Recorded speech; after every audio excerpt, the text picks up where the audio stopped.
वहीं सरकार ने ब्लैक मनी पर लगाम लगाने के लिए एक और कड़ा कदम उठाया। अब आपको कैश में गहने खरीदना महंगा पड़ेगा। सरकार ने 2 लाख रुपए से ज्यादा कैश में ज्वेलरी खरीदने वालों पर 1% टैक्स लगा दिया है। इससे पहले यह सीमा 5 लाख रुपए पर थी।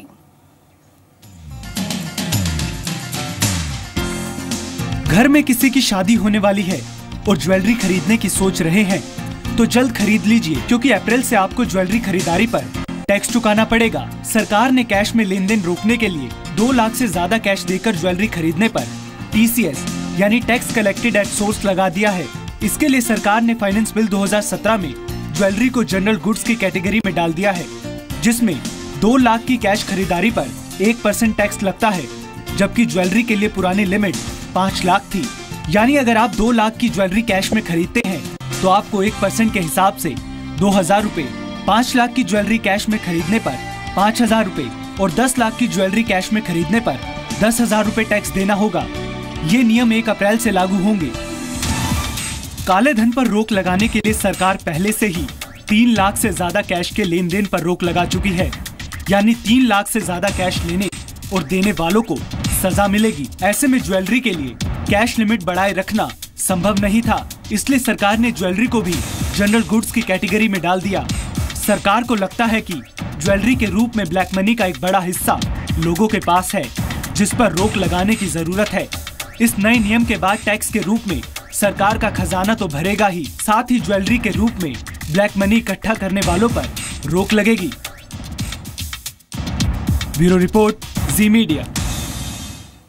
और सरकार ने 2 लाख रुपए से ज्यादा कैश में ज्वेलरी खरीदने वालों पर 1% टैक्स लगा दिया है। दीपिका भाटिया, मेरे सहयोगी, ने कुछ ज्वेलरी खरीदारों से बातचीत की। क्या कुछ है उनकी सोच, आइए जानते हैं। सरकार ने अभी 1 अप्रैल से लागू होने वाला है कि 1% टैक्स लगेगा अगर आप कैश में ट्रांजैक्शन करते हैं 2 लाख से ज्यादा की।